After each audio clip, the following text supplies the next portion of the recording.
Bienvenidos.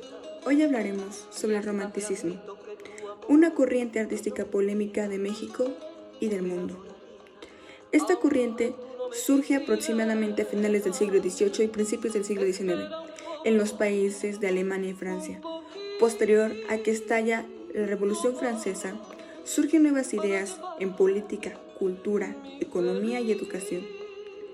Así se reconoce que el romanticismo es una combinación del neoclásico, es decir, que trae ideas de culturas griegas y romanas, para combinarlas con las nuevas ideas liberales. Pero no es hasta el periodo de Porfirio Díaz en los cuales estas corrientes llegan a México. El romanticismo se acomoda a finales del principio XIX y principios del siglo XX en nuestra nación. Y fueron academias como la de San Carlos y otras que se dedicaban a contribuir a la esencia de la ciencia, las artes y la cultura que difundieron esta arte. México acaba de salir de un periodo de guerra. La guerra de reforma y las intervenciones extranjeras como la americana y la francesa buscaban que México encontrara una identidad que se posicionara frente al mundo. ¿Y qué mejor identidad que las artes? Así fue como la cultura empezó a establecerse en México. Las artes dentro de la pintura, el teatro, la literatura, la arquitectura, la música, empezaron a cobrar terreno y a reconocer a México como una de las naciones culturales frente al mundo. Aquí es donde entra el romanticismo. Distintos autores se dedicaron a poder propagar la idea de ser románticos. Tiene características un poco muy escandalosas. ¿Por qué? El romanticismo surge con la idea de darle la vuelta a la hoja y darle elegancia a México, un país que se encontraba en lucha consigo mismo. Entonces, ¿por qué el romanticismo ayudó tanto a la identidad de México? Recordemos que una de sus características principales es que fomenta el nacionalismo, y no solamente eso. Investiguemos más a fondo sobre el romanticismo. La sensibilidad, las emociones y la subjetividad son características base del romanticismo, así como exaltar la belleza y los ideales de una nueva realidad. Busca escapar de la realidad en contexto, es decir, de lo que se vive en el presente, sacando las ideas desde muy adentro del corazón para expresarlas en un papel. Pueden ser actuadas, pueden ser cantadas, pueden ser simplemente en un poema y relatadas. Y no solamente eso, el romanticismo es una clara característica de nostalgia, de lo que se extraña. Como ya hablamos, es una combinación de lo neoclásico, es decir, de retomar aquello que ya pasó, de aquello viejo que se quedó, y volverlo a colocar en una nueva era. Así fue como en el siglo XIX surgieron autores en México y en el siglo XX se posicionaban en una sociedad de élite. Vamos a un ejemplo más específico, la literatura.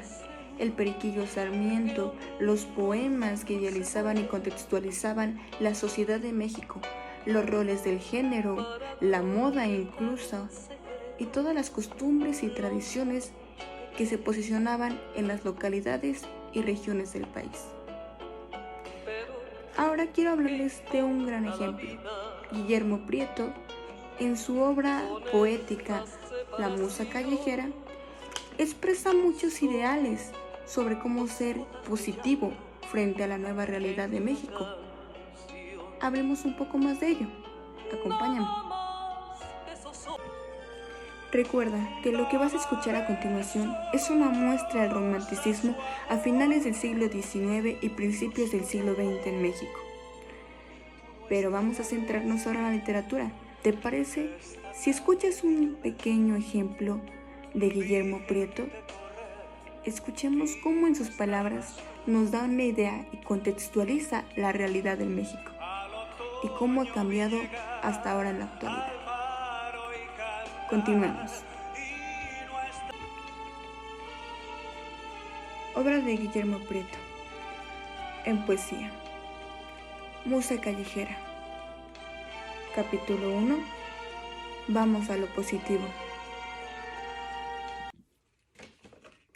Desde niño, con la abuela, se declaró el progreso medio por ir a la escuela y medio por cada beso.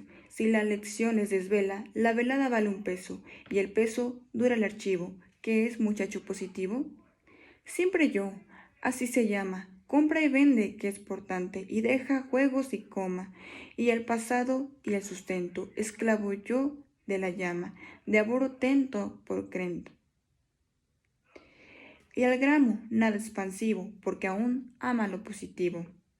Apena el amor, certero, su temprano pecho irrita, sus inquietudes desquita, con la mujer del portero, no tanto por ser bonita, porque no cuesta dinero, y porque tiende expresivo el lenguaje positivo.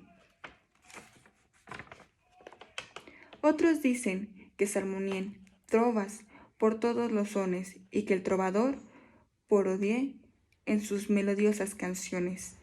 Nada me importa que me odien si me sueltan los doblones. Yo no amo y no recibo, que soy hombre positivo.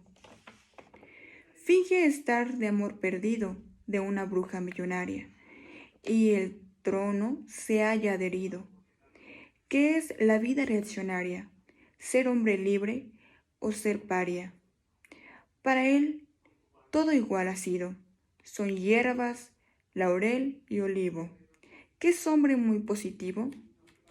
Llora Juana por su amante, y él aconseja: señora, con el banquero Escalante, enlace usted a Pera.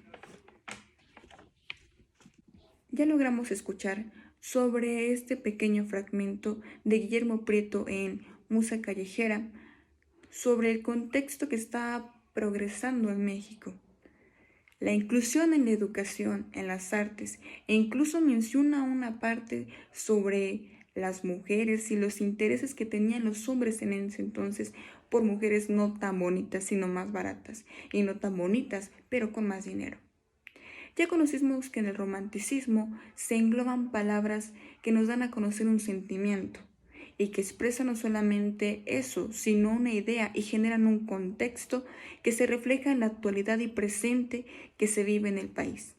A eso se refiere que el romanticismo también es nacionalista. Gracias por escuchar este video. Espero que te haya enseñado un poco más sobre el romanticismo y el contexto del siglo XIX y principios del siglo XX. Hasta pronto.